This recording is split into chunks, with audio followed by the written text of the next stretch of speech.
Ya, kita kembali lanjutkan dialog Jurnal Pagi. Jika tadi kita sudah menghubungi pihak BMKG, maka kali ini kita akan mewawancarai melalui telepon Bapak Agus Priyono. Beliau adalah Kepala Dinas PU Bidang Tata Air. Selamat pagi, Pak Agus.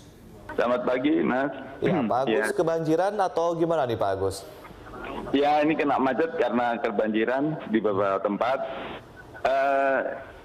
Ada koreksi sedikit, Mas. Jadi sekarang Dinas PU menjadi dua. Ya. Satunya Dinas Bina Marga dan saya Dinas Tata Air gitu. Baik, baik. Ya. Pak Agus, ini ada statement yang menyatakan bahwa banjir, Pak Gubernur sendiri mengatakan bahwa banjir sekarang itu diakibatkan oleh banjir rob dari gelombang laut begitu ya. Dan kemudian ada juga yang melihat atau menyoroti ini banjir terjadi gara-gara drainase yang buruk. Menurut Anda, bagaimana sih selama ini sistem audit terhadap sistem drainase di Jakarta, Pak Agus? Ya, baik. Jadi gini, Mas, hujan yang kemarin terjadi itu lebih dari 12 jam dengan intensitas yang cukup tinggi. Ya. Terus kemudian walaupun itu hujan lokal, tapi bisa dengan intensitas yang segitu itu menyebabkan istilahnya overload daripada kapasitas drainase dan pompa yang ada di kita. Ya. Jadi apalagi nanti kalau dapat kiriman dari Bogor. Jadi kemarin itu baru hujan lokal di Jakarta saja. Nah, ini setelah kita evaluasi, memang curah hujannya cukup tinggi sehingga menyebabkan pompa-pompa yang ada itu perlu dievaluasi ulang dalam pengertian harus ditingkatkan kapasitasnya. Jadi seperti contoh genangan yang di Sarinah Tamrin. Itu kita di sana sudah ada pompa 11, Mas. Jadi di Gedung Jaya itu ada 6 pompa, kemudian di Gedung Topas itu ada 2 pompa, dan di Mapalus itu ada 3 pompa. Nah, kemarin itu sudah kita operasikan 8 pompa, tapi kelihatannya tidak bisa mengejar karena memang intensitas yang cukup tinggi. Terus kemudian yang kejadian yang siangnya, maksud saya dari pagi hingga siang itu terjadi rob di laut. Gitu. Jadi yang kita alirkan ke laut secara gravitasi itu mengalami hambatan, artinya backwater curve, jadi tidak bisa langgar. Terus kemudian kita juga sudah aktifkan pompa fluid. Pompa fluid ini juga sangat membantu untuk bisa menarik air yang dari kota, gitu. Ya, Pak Agus, kalau boleh tahu sebetulnya dalam manajemen drainase ini apakah memang diketahui kapasitas yang saat ini ada, lalu bagaimana mengukurnya nih, Pak? Jadi gini, kalau untuk yang drainase jalan, itu kan didesain untuk kapasitas lebar permukaan jalan, aspal dan panjangnya. Ya, tidak didesain untuk luapan yang dari di luar jalan. Kemudian kita ada saluran penghubung. Saluran penghubung inilah yang digunakan untuk menampung drainase jalan dan juga drainase yang di kanan kiri jalan. Dalam pengertian gini, dulu waktu didesain drainase itu masih banyak tanah-tanah luang terbuka. Begitu semua menjadi hunian ataupun pertokoan ataupun mal, itu semua curah hujan yang jatuh di atap itu langsung larinya ke jalan. Nah, itu nggak mungkin lagi. Dimensi saluran yang didesain hanya untuk permukaan aspal harus menampung yang di luar itu. Harusnya masing-masing pemukiman ataupun mal itu membuat resapan. Jadi seperti dulu lagi. Artinya kalau dulu itu meresap langsung ke tanah, sekarang begitu ditutup oleh beton dan atap, harusnya kita buatkan semua resapan. Nah, ini yang harus kita sosialisasikan kepada seluruh warga bahwa pentingnya sumur resapan itu adalah membantu mengurangi run off gitu. Namun ini memang harus dilihat bahwa di daerah mana kita masih istilahnya bisa melakukan resapan dan daerah mana yang memang sudah tidak bisa. Jadi ada wilayah Jakarta belahan utara itu 40% memang daerahnya rendah. Nah, itu harus kita gunakan sistem polder pompa. Untuk yang belahan Jakarta bagian selatan, di mana konturnya masih cukup tinggi, itu bisa kita memperbanyak sumur-sumur resapan sehingga mengurangi mengalir ke laut gitu, Mas. Jadi kenapa sekarang banjirnya parah dan ini ya memang karena di samping intensitas curah hujan yang tinggi, daya resapnya udah nggak ada sama sekali bisa dibilang, Mas. Jadi run off-nya itu bisa dibilang di atas 90% lah.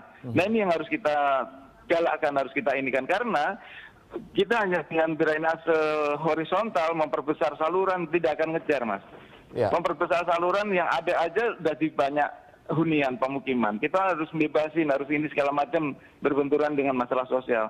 Nah kita untuk ke depan ini kita akan laksanakan master program kegiatan penanganan banjir di DKI Jakarta itu dimulai dari hulu, Mas.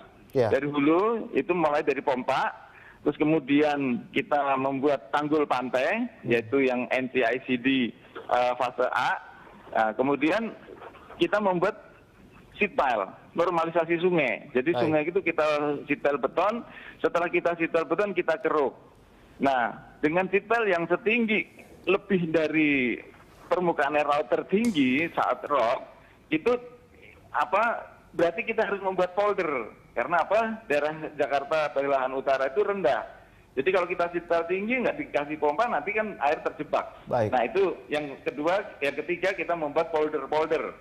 Nah kemudian yang keempat kita menginikan waduk-waduk. Daerah-daerah seluruh di wilayah Provinsi DKI Jakarta yang memang rendah seperti Empang dan segala macamnya, dan itu sudah ditetapkan di tata ruang sebagai untuk peruntukannya untuk waduk ataupun embung, kita akan melakukan pembebasan atau pembelian. Tidak usah harus menunggu nanti karena tanah akan makin tinggi, akan mahal. Pak Gubernur sudah memerintahkan semua lahan yang seperti itu langsung kita Pemda yang kita beli, yang kita membeli. Karena apa? Kalau misalnya di ini pengembang akan diuruk, Mas, diuruk dan sehingga akan tinggi. Nah, sekitarnya akan jadi banjir. Itu sudah banyak fenomena terjadi. Pak Agus, silakan. Pak Agus, menurut data atau informasi dari BMKG bahwa kita harus tetap waspada hingga tanggal 13 Februari mendatang. Apa langkah yang kemudian dilakukan ke depannya, Pak? Ini kan waktu udah dekat menuju ke paling tidak akhir Februari. Itu yang utama yang harus kita jaga adalah kondisi pompa, Mas. Pompa ini sekarang ini bekerja terus-menerus dengan hujan seperti ini. Yang kita khawatirkan kan pompa itu kolaps atau istilahnya fatigue, lelah gitu. Bisa panas, bisa istilahnya terbakar kumparannya. Ini yang harus kita jaga. Jadi pompa itu misalnya ada 3, kita lakukan bukan 3 serentak, Mas. Tapi bergilir 2, terus nanti istirahat 1. Ini kalau hujan menerus panjang hari kayak gini. Tapi kalau ini sebentar-sebentar terus kemudian volume tinggi itu bisa sekaligus 3. Tapi kalau kayak gini kita manajemenin supaya pompa itu bisa istilahnya bertahan. Sampai nanti di akhir Februari gitu, Mas. Pak Agus, ini juga ada rekomendasi dari pihak BMKG bahwa kedepannya drainase Jakarta minimal harus bisa menampung kapasitas hujan dengan intensitas 350 mm. Dan apa yang terjadi tadi malam atau kemarin adalah baru 177 mm dan sudah meluap di mana-mana. Ini bagaimana, Pak? Kedepannya apakah kemudian ada master plan khusus untuk masalah drainase ini, Pak? Jadi gini, Mas. Tadi sudah saya sebutkan bahwa kita menangani mulai dari hilir ke hulu dengan pompa, dengan meningkatkan tadi tanggul pantai, terus kemudian normalisasi sungai. Normalisasi sungai memang harus kita lakukan untuk meningkatkan kapasitas tadi. Terus kemudian kita membuat tadi polder. Kemudian polder dan waduk. Dan yang terakhir di daerah belahan selatan kita meresapkan, Mas.